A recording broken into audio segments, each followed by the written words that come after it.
Bienvenidos un día más a los estudios que estamos haciendo con el método inductivo sobre el libro de Marcos. Hoy, domingo, es un tiempo especial para congregar y mientras estaba estudiando este pasaje recordaba algo que quizás tú ya la sabes. Es un joven que recién conoció al Señor y estaba muy apasionado y miró una pancarta, una publicidad un letrero que cruzaba de una calle al otro extremo de la calle, grande, enorme, y decía: Cristo viene pronto, prepárate. Así que fue corriendo a su casa y le dijo a su mamá: mamá, ¿dónde tienes los té filtrantes?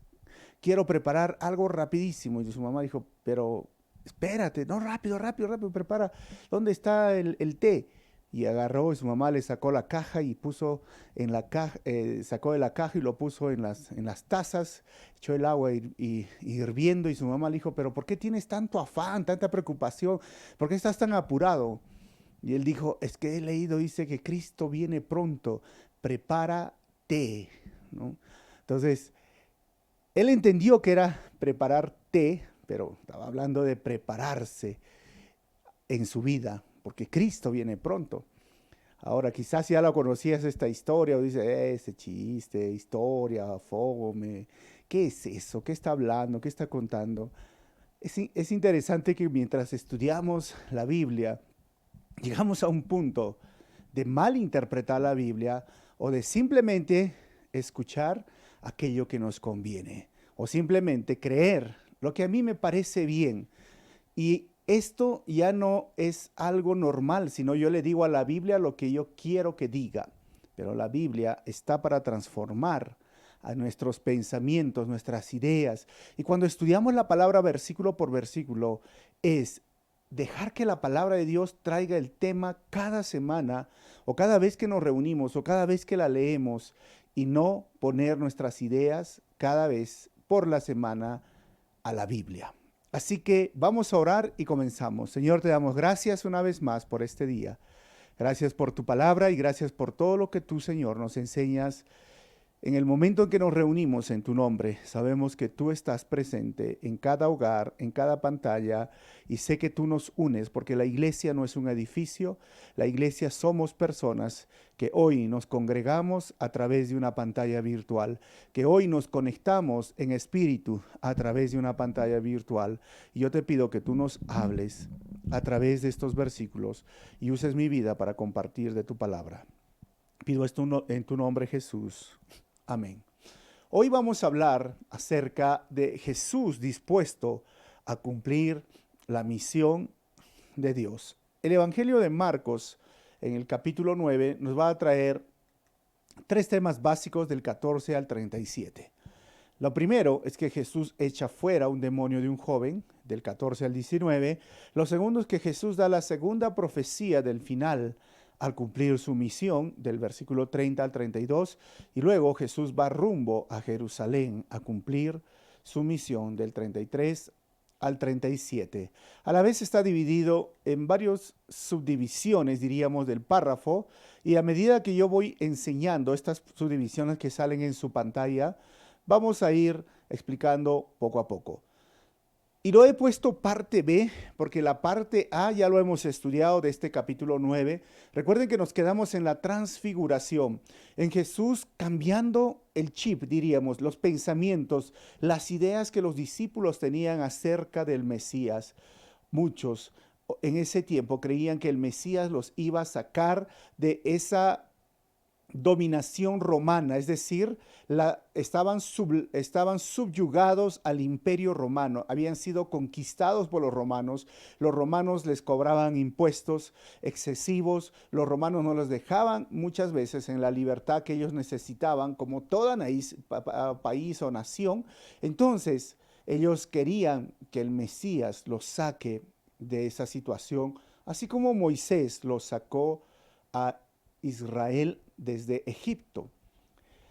Marcos es el primer evangelio escrito y describe unos detalles muy importantes. Su enfoque está en Jesús cumpliendo su misión, haciendo lo que la palabra de Dios dice respecto del Mesías. Tiene mucha relación con Isaías, pero a la vez se enfoca en la muerte, en la cruz, en aquello que el Señor Jesucristo vino a hacer. Así que vamos a ver el versículo 14, la parte B de este capítulo. Dice, cuando llegaron a donde estaban los otros discípulos, vieron que a su alrededor había mucha gente y que los maestros de la ley discutían con ellos. Ahí vemos discutiendo y vemos que Jesús baja del monte de la transfiguración. 15. Tan pronto como la gente vio a Jesús, todos se sorprendieron y corrieron a saludarlo. 16. ¿Qué están discutiendo con ellos?, les preguntó. 17. Maestro, respondió un hombre dentro de la multitud, te he traído a mi hijo, pues está poseído por un espíritu que le ha quitado el habla. Así que ahí vemos este hombre hablando con Jesús y habla de un espíritu mudo, en otras versiones, o un espíritu que no le permite hablar. Y ahí vamos a entender dos cositas muy importantes: la enfermedad como causa o consecuencia de la caída del hombre, la enfermedad física, fisiológica, o también la enfermedad que viene muchas veces por influencia satánica, influencia demoníaca, y que exclusivamente en este caso vemos a este joven, a este muchacho. Pero recuerden lo que está sucediendo una vez más anteriormente. Pedro, Juan, Jacobo van con Jesús a este monte, ven a Moisés, ven a Elías, el Señor se transfigura y viene una luz tan resplandeciente que ellos se quedan así, Señor, se quedan así sorprendidos, que no podían ni ver con la luz. Y Pedro dice, miren, vamos a hacer 3 cabañas para que se queden aquí. No queremos bajar más, queremos vivir aquí. Y obviamente el temor de Pedro era, si bajamos, lo primero que vas a hacer, Jesús, es que te van a traer un enfermo, te van a traer un endemoniado o van a traer cualquier persona una necesidad. Mejor quedémonos aquí. Dicho y hecho, como decimos, bajan y inmediatamente ven en una situación difícil. Y esta situación difícil, cuando hablamos del espíritu mudo, primeramente los exorcistas judíos contemporáneos, ellos consideraban que era un demonio difícil o imposible de expulsar. Segundo, los exorcistas judíos contemporáneos consideraban que debías de conocer el nombre del demonio para poder ser expulsado. Así que cuando vemos aquí a este joven y esa necesidad, obviamente se está discutiendo el tema y se está discutiendo porque no podía hablar, y entonces ahí están los líderes, ahí están los discípulos, ahí está un padre necesitado y ahí está este muchacho. Entonces decimos, pero ¿cómo lo vamos a expulsar si no puede decir su nombre? Y bajo esa perspectiva que ellos tenían, Jesús va a hacer algo totalmente diferente. Por eso les decía al principio, a veces tenemos una idea de Jesús, tenemos una idea de la palabra, tenemos una idea de la misión de Dios, del ministerio, y lo mejor es que la palabra de Dios cambie, transforme nuestras ideas y nuestras ideas estén sujetas o se sometan a la verdad bíblica. Ahora ellos tenían una perspectiva de que era difícil, imposible liberar a un joven o cualquier persona que tenga ese espíritu mudo o que no le deje hablar, porque si no hablaba, entonces ¿cómo podíamos conocer su nombre? Y si no podíamos conocer su nombre, ¿cómo podía ser liberado? Así que el versículo 18 dice, cada vez que se apodera de él, lo derriba, echa espumarajos, cruje los dientes y se queda rígido. Les pedí a tus discípulos que expulsaran al espíritu, pero no lo lograron. Así que el padre, desesperado, habla con Jesús y dice que echa espumarajos, cruza los dientes y se queda rígido. ¿Esto será lo que llamamos epilepsia? Recuerden que les dije, hay enfermedades físicas y hay enfermedades producidas por demonios. Pareciera que es epilepsia. Algunos se han atrevido a decir, es la epilepsia. Y es por eso que algunos pastores han dicho que la epilepsia es un demonio. Y que si viene una persona a la iglesia con epilepsia, es un demonio y hay que liberarlo. No necesariamente, porque acá lo que está hablando no es epilepsia, simplemente da la forma en que cuando este demonio viene y lo tiene a esta persona así maltratándose. Recuerden que uno de los deseos de Satanás o de los demonios no solo es denigrar al ser humano, sino lograr la muerte. O sea, Satanás está interesado en llevarse la mayor cantidad de seres humanos al infierno, al lago de fuego, porque sabe que ese es su final. Y odia a la creación de Dios, odia al ser humano y lo destruye física o espiritual o moralmente. Y en este momento físicamente lo pone rígido, le causa ese problema físico, diríamos, de botar espumarajo. O sea, pareciera, pero no es. Así que no podemos llegar a conclusiones donde la palabra de Dios no ha llegado. Obviamente algún médico dirá, pero parece los síntomas. Pero si fuese esto, recuerden, el Señor lo sabe y no podríamos determinar nosotros hoy que todas aquellas personas que tienen epilepsia son endemoniados o están poseídos por demonios. Qué difícil, ¿no? Sería si tienes un familiar y lo miras y dices, este es un endemoniado. No, la epilepsia se ha encontrado que es un problema físico, que es un problema que necesita medicación. Así que hay enfermedades obviamente producidas por demonios y este tipo de situaciones estaba producido por enfermedades, por demonios en su enfermedad. Y ahí tengo un cuadro, una imagen de cómo estaba sucediendo más o menos. Este hombre estaba preocupado. Ahora, dice, lo llevé a tus discípulos, hemos visto en el texto, y ellos no, no pueden expulsarlo, no pueden echarlo. Ahora, este es un asunto y un evento muy, muy, muy interesante. ¿Por qué? Porque entendiendo el contexto del libro, Jesús ya mandó a ellos y les dio autoridad en el capítulo 3, en el capítulo anterior, les dijo, vayan, echen fuera demonios. Y ellos regresaron y dijeron, Señor, hasta los demonios se sujetan en tu nombre. Y ahí habían 9 discípulos, 3 estaban con Jesús. Y yo me imagino, y un poquito imagínate ese evento, ¿no? Está, por ejemplo, Andrés, te reprendo, sal de él, ¿no? Y nada. Y Judas dice, déjame, me toca a mí. Judas, en el nombre de Jesús, fuera. Y nada. ¿Quién más viene? El otro, Mateo, en el nombre, fuera. Y nada, nada, imagina, uno por uno, me toca a mí, me toca a mí, me toca a mí. Y entonces este hombre estaba mirándolos, este padre desesperado, y el demonio se seguía retorciendo y se ponía rígido, se ponía duro, y todo era un espectáculo, si te puedes imaginar. Si tú nunca has estado cuando hay una liberación demoníaca, es un espectáculo.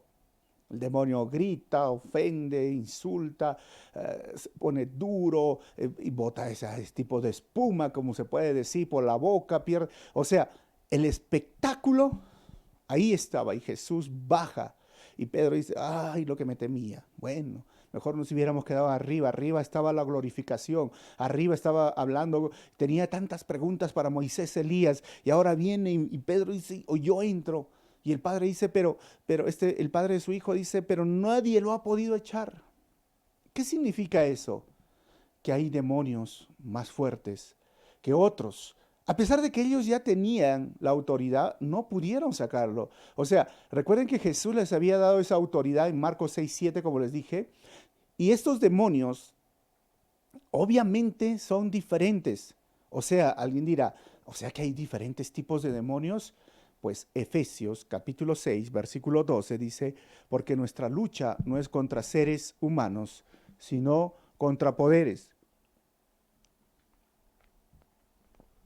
contra autoridades, contra potestades que dominan este mundo de tinieblas, contra fuerzas espirituales malignas en las regiones celestes. Y lo he remarcado, miren, poderes, autoridades, potestades y fuerzas malignas. Hasta ahora hay 4 tipos diferentes de demonios que menciona Efesios.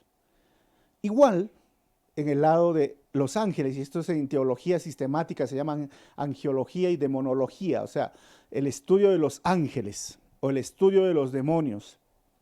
Igual en el cielo hay querubines, hay serafines, hay arcángeles, hay los ángeles, las huestes celestiales, o sea, hay orden.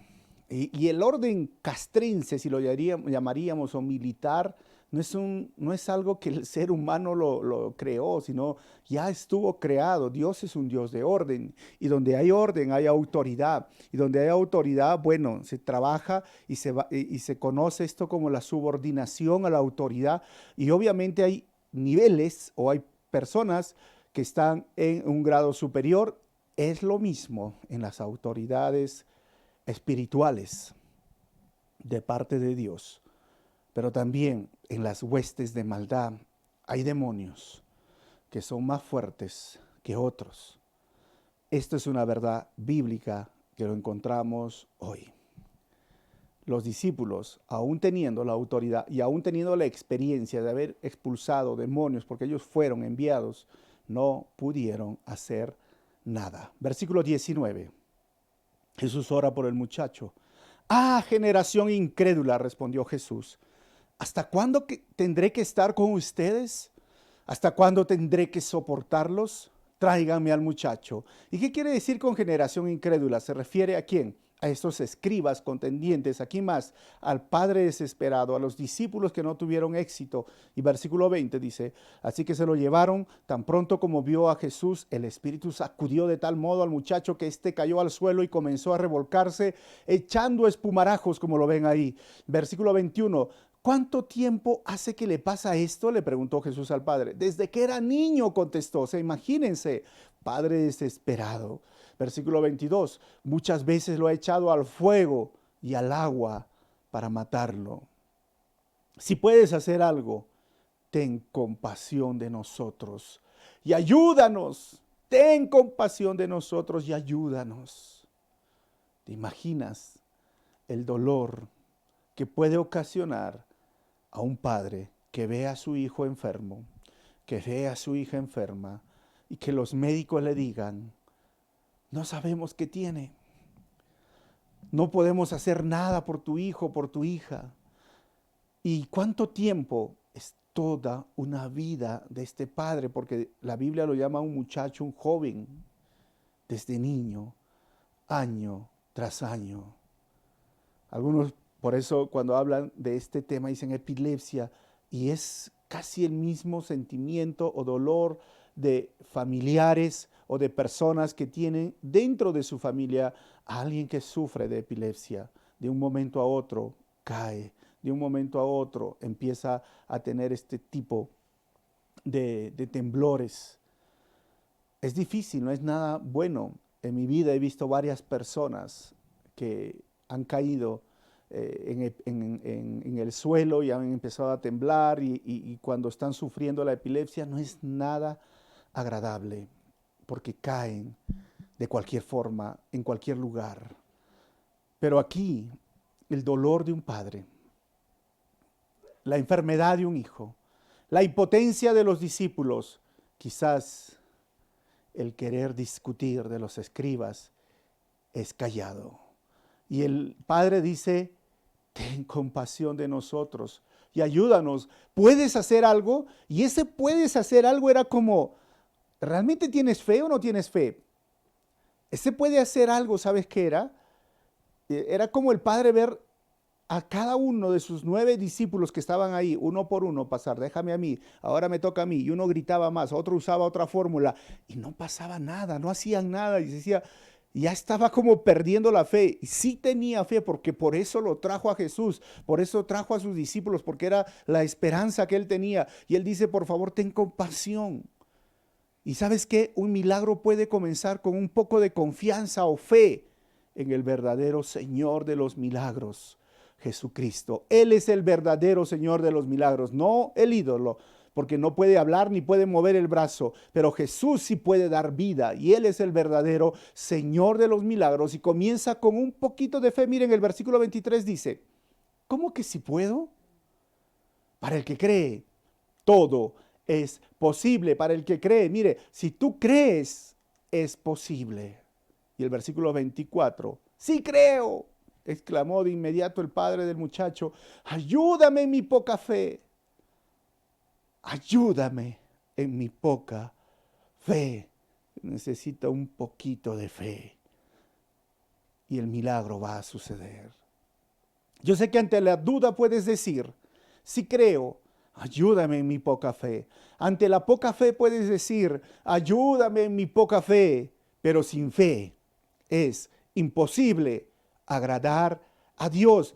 No puedes venir a Dios sin fe, tienes que venir con fe, aunque sea un poquito de fe. Y no está mal decirle como este hombre, Señor, ayúdame en mi fe, en mi poca fe.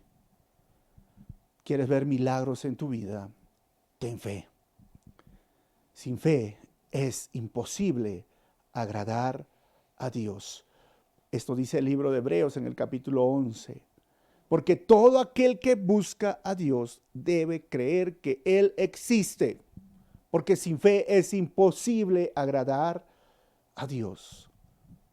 Búscalo con fe y lo encontrarás. ¿Quieres ver un milagro en tu vida? Ten un poquito de fe. Te falta fe y estás dudando. Dile, Señor, ayúdame, dame, auméntame la fe. Versículo 25, dice el texto. Al ver Jesús que se agolpaba, mucha gente reprendió al espíritu maligno. El espíritu sordo y mudo dijo, te mando que salgas y que jamás vuelvas a entrar en él. Y en ese momento, así como ven este muchacho, el Señor está haciendo un milagro. Versículo 26, el espíritu dando un alarido y sacudiendo violentamente al muchacho, ¡ah!, salió de él. Este quedó como muerto, tanto que muchos decían, ¡ah!, ya se murió. Miren, ya se murió, está muerto. Lo dejó allí. Versículo 27, pero Jesús lo tomó de la mano y lo levantó. Y el muchacho se puso de pie, como ven en la imagen. El Señor compasivo, el Señor de los milagros, el Señor que aumenta la fe de un padre desilusionado, descorazonado y desesperado porque ve que sus discípulos no pueden y les dice a los discípulos, ustedes son incrédulos, ¿hasta cuándo? Esto nos asegura que muchas veces Dios puede usar tu vida, pero mañana quizás no. Esto nos dice que por más que tengas experiencia en el ministerio o en la vida cristiana, te puedes encontrar con algo diferente. Y solo necesitamos depender de Dios. Y si tú eres un padre o una madre que está con su hijo o su hija enfermo, tenga un poquito de fe. Pídele a Dios. Pídele que tenga compasión de ti. Y Dios, Jesucristo, es el Dios compasivo. Es el Dios que sana, que salva y viene pronto. Es el Dios que hoy ha venido a traer vida y vida en abundancia. Ahora la tercera parte del 28 al 39, Jesús explica a sus discípulos el por qué no pudieron echar fuera el demonio. 28 dice, cuando Jesús entró en su casa, sus discípulos le preguntaron en privado, ¿por qué nosotros no pudimos expulsarlo? Jesús los mira y les dice, versículo 29, esta clase de demonios, y ahí está, clase de demonios, o sea, hay clase de demonios, solo puede ser expulsado a fuerza de oración, respondió Jesús. Ahora hay un tema polémico acá. ¿Y cuál es lo polémico? Que si tú le estás leyendo la Reina Valera, dice, este género sale con ayuno y oración. Y acá la NBI dice, esta clase de demonios sale con oración. Y algunos dicen, oh, ya le quitaron el ayuno. No le quitaron, le añadieron. Y si tú tienes la Reina Valera de estudio o la Reina Valera del 95 o con referencias cruzadas, en la parte de abajo debe decir este MSS manuscritos. No, esta palabra no está en los originales o en los más antiguos. Pero eso le cambia la doctrina. Bueno, a aquel que cree que ayuno y oración es para expulsar demonios, sí le cambia la doctrina. Pero Jesús está enseñando algo muy básico y es la oración. No le cambia la fuerza de la doctrina. ¿Por qué? Porque algunos piensan que el ayuno es un tipo de penitencia. El ayuno es un tipo de espiritualidad. Que el ayuno es que si yo ayuno me siento súper espiritual y salgo como un maestro poderoso y que estoy resplandeciendo rayos y fuera de acá y se va a caer porque ayuné. O sea, la fuerza en qué está, en lo que yo hago, en lo que yo logro, en lo que yo me esfuerzo, en lo que yo me he abstenido de comer, yo tengo el poder. Esto no es lo que está diciendo Jesús, esto es dependencia en la oración. Tú necesitas depender de Jesucristo. La oración es la base, no tanto el ayuno. Y no te digo que está mal ayunar, sino está bien ayunar, pero no pongas el mérito en ti, no pongas el esfuerzo en ti, es totalmente en Jesucristo. Este género sale con oración. ¿Y qué les está diciendo a los discípulos? Ustedes vieron salir demonios, sí, oraron. Ustedes vieron cómo hicieron la obra, sí, están haciendo la obra, están conmigo, pero ¿sabes qué? No estás orando. Estás conmigo, pero no estás orando. ¿Cómo? Sí, porque a veces pasa tiempo en que estás tan enfocado en los asuntos del reino que no te ocupas del rey. Estás sirviendo, pero no te ocupas de tener un tiempo con el amo. Eres el siervo, pero no hablas, no conversas. ¿Y sabes qué es esto? Que la oración demuestra una dependencia total en Dios. Que la oración demuestra que invertirás tiempo y prioridad para conversar con Dios. Que la oración demuestra que te importa pasar tiempo con Dios. Que la oración nos pone más cerca del corazón de Dios. Eso es la oración. Por eso este género, esta clase de demonios sale ¿con qué? Con la oración. Es nuestro deber pasar tiempo en oración. Es nuestro deber hacer un tiempo para orar.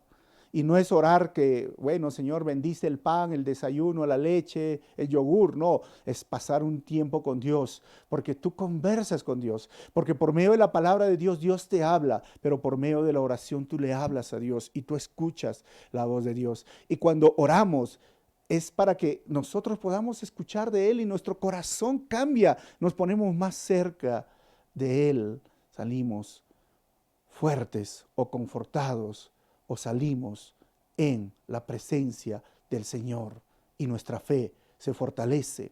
Por eso que la fe debe ser cultivada por medio de la disciplina y devoción espiritual de la oración. No puedes avanzar en la obra sin oración. La iglesia anda de rodillas. ¿Cuántas veces he hablado esto? La iglesia camina, avanza de rodillas, no avanza de pie, avanza de rodillas. Aunque algunos dicen nunca de rodillas, siempre de pie, ¿no? Hay esas arengas que dicen, no, yo voy a estar de pie. Pero la iglesia es un reino espiritual donde se anda de rodillas. Tienes problemas en tu vida, ora. Tienes problemas en el ministerio, ora. Tienes problemas de salud en tu familia, ora. ¿Qué estás pasando? No sabes qué hacer, estás indeciso, ora, ora y ora. Tu fe va a ser cultivada por medio de la disciplina y esa devoción espiritual de la oración. Y no pienses que vas a tener victoria sobre Satanás o sobre el enemigo si tú no oras. No lo pienses. La oración es prioridad, es algo principal, es algo que me pone cerca del corazón de Dios. Y lo que les está diciendo a estos discípulos, ¿sabes qué? Yo sé que ustedes no están orando. ¿Por qué no pudimos expulsar este demonio? ¿Cuánto tiempo has orado hoy día? ¿Cuánto tiempo has pasado en oración esta semana? Y así quieres luchar y vencer tus batallas espirituales, te estás presentando o te estás enfrentando a un enemigo espiritual y a un enemigo que tiene miles de años y que se la sabe todas y que conoce la conducta del ser humano. Y tú quieres presentarte así como estás, con tus fuerzas físicas, a una fuerza espiritual. No lo puedes hacer. La oración es una de las armas más poderosas que tenemos. Es parte de la vida cristiana. Es como respirar. ¿Cuántos segundos puedes aguantar la respiración o dejar de respirar? Es lo mismo la oración. No pienses que tu carácter va a cambiar si tú no oras. No pienses que tu familia va a tener victoria si tú no oras. No pienses que tu hijo va a cambiar así porque simplemente le hablas si tú no oras. O la oración realmente es para que Dios haga su voluntad y nos ponga con esa fe, con esa fortaleza para vencer los obstáculos que se les vienen delante. Porque Satanás está interesado en ponerte obstáculos. Satanás está interesado en desanimarte. Satanás está interesado en frustrar tus planes, tu ministerio, tu vida. Pero si tú no oras, no hay victoria.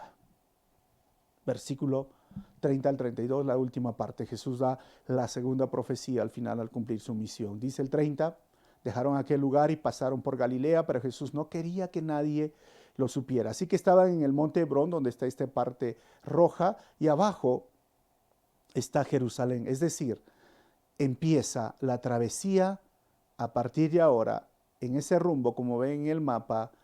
¿Para qué? Para enfrentar los últimos días de su ministerio, y es esto lo que vamos a ver más adelante. Versículo 31, porque estaba instruyendo a sus discípulos y les decía, el Hijo del Hombre va a ser entregado en manos de los hombres, lo matarán y a los 3 días de muerto resucitará.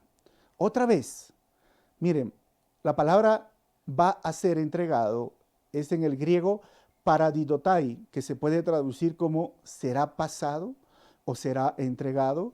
Esto sugiere que Dios está involucrado sin subestimar a los causantes. Miren, esta paradidomai literalmente significa pasado o entregado, pero también puede significar traicionado.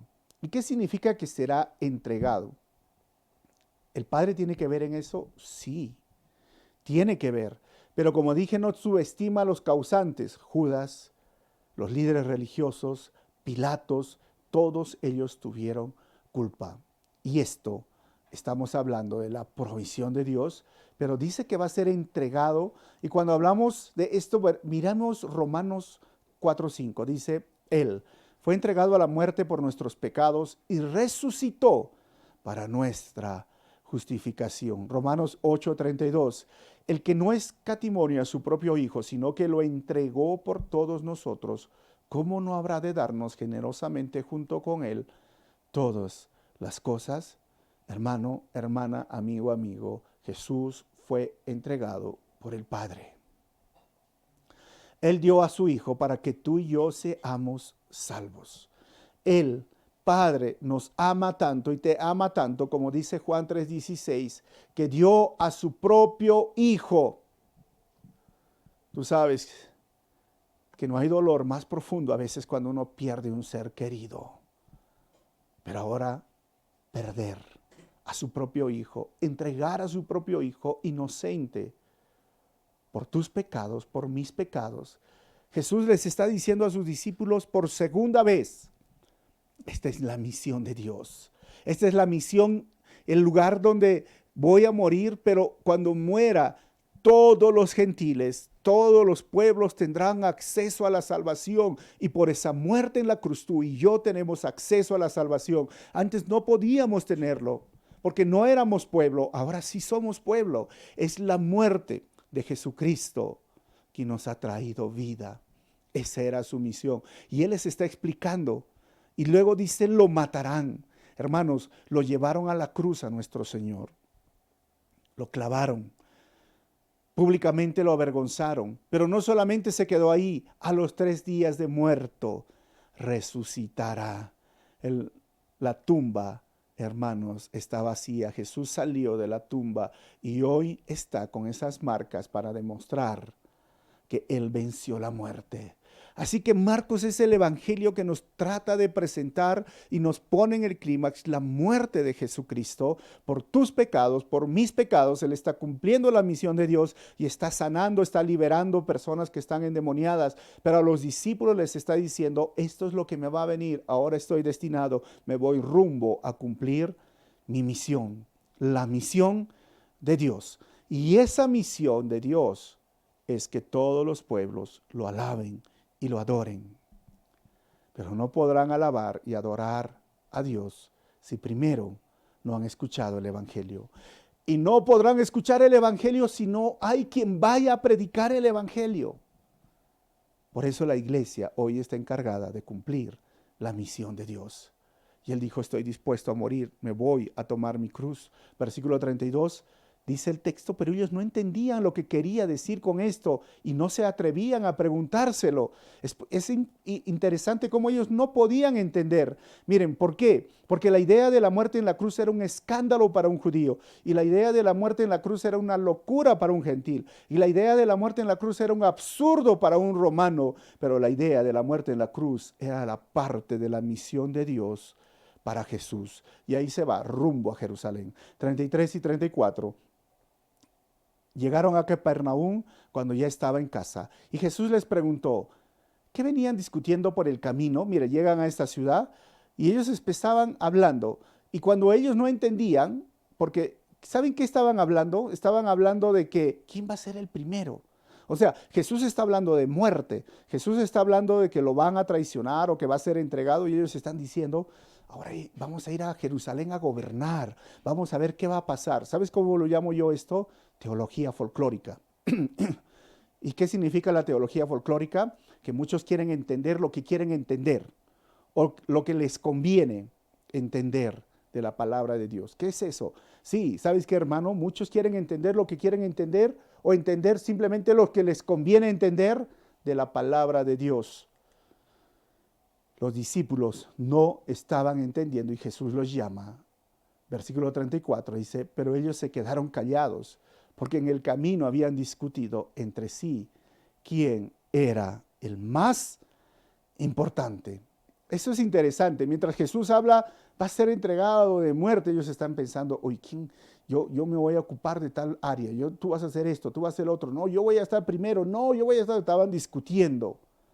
No entendían la palabra del Señor. Tristemente, hoy hay personas así, que solo agarran del texto bíblico lo que les importa y siguen en su vida de pecado y siguen en su vida desobediente y siguen en su vida hoy sin cumplir la misión de Dios.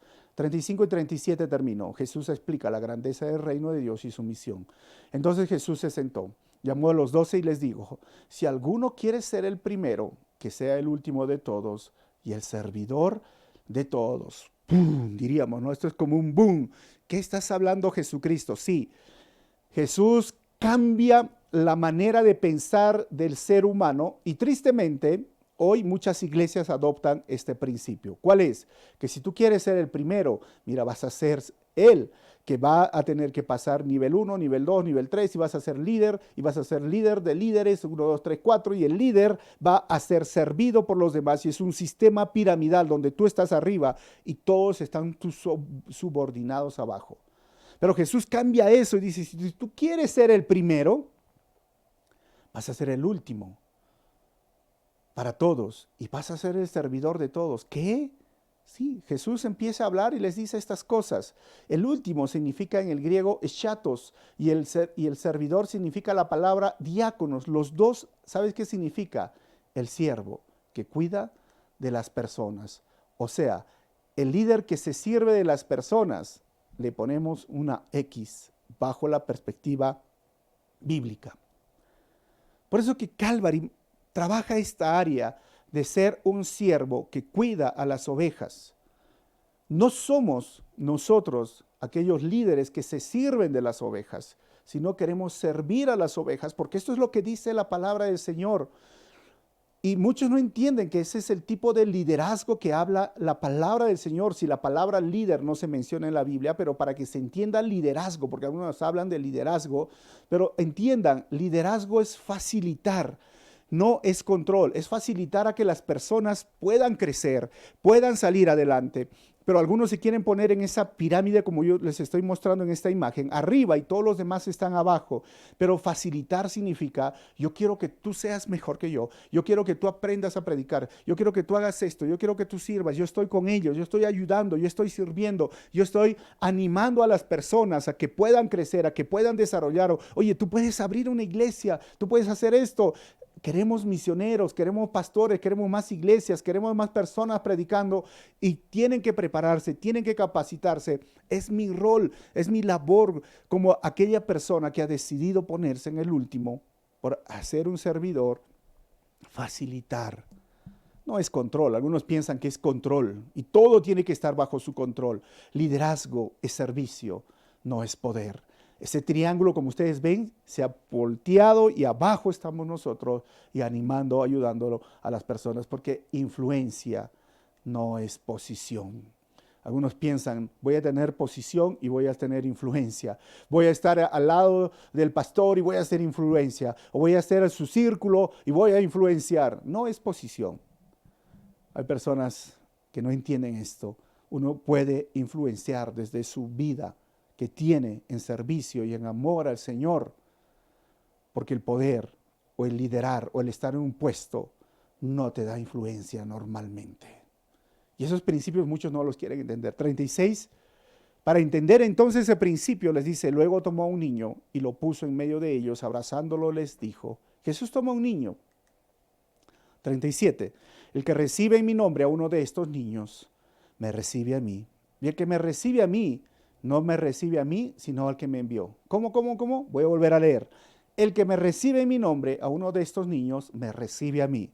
Y el que me recibe a mí, no me recibe a mí, sino al que me envió. ¿Cómo estás hablando? Ahora, ponte un poquitito y con esto termino, ¿no? Jesús les está hablando a los discípulos.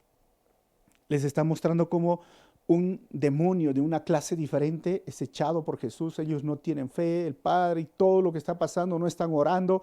Jesús les dice, estoy yendo a Jerusalén a cumplir la misión de Dios, lo van a entregar, lo van a matar al Hijo del Hombre por los mismos hijos de los hombres, pero va a resucitar. Ellos no entienden, dice, y están pensando, no, yo quiero ser el primero. Y Jesús agarra a un niño.